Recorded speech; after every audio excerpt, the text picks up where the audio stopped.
Okay, I've had quite a few questions about whole part diagrams, so I thought I'd just take a couple of minutes today just to quickly explain really what they are, because they're very easy when you know, but if you don't know, you don't know. So just going to quickly talk through this today. So basically the whole number goes in this box. Now we try and model these to the children in all kinds of different angles, because if you do it this way around too often and they see one in this orientation, then they suddenly feel like it's a whole different ball game, which obviously it's not. So the whole number has got to have all the lines coming off it, and then these are the parts, so that's why whole part diagram.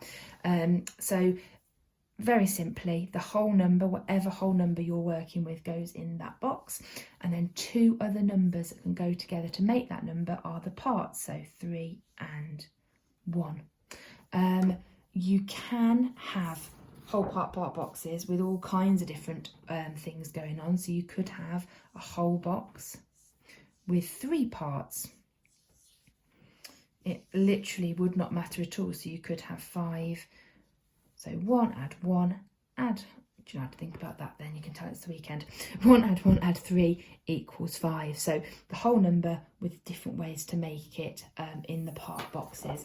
Now the reason these are useful is because they can work by the children being given different options. So for example, they might be told that the parts are 5 and 2, and from there they need to work out what the whole number must be.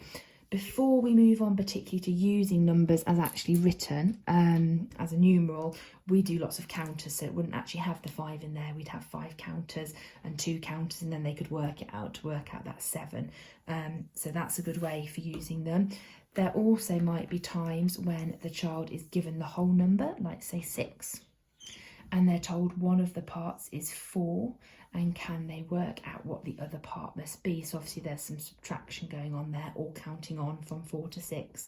So there's lots of different ways to use them to model parts of numbers, making whole numbers.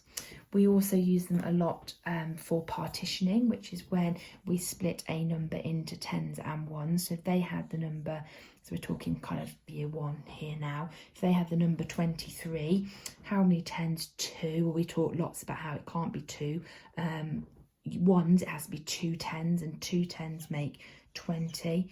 And then the 1s is 3, so we've got 20 and 3 makes 23. So there's lots of ways of using them, but that is always the general gist is whole number, part number. And as I say, if you've got kind of one of these printed off, or if you see it in books this way round, then it's really good to talk to children about how it really doesn't matter which way round it is, whole, part.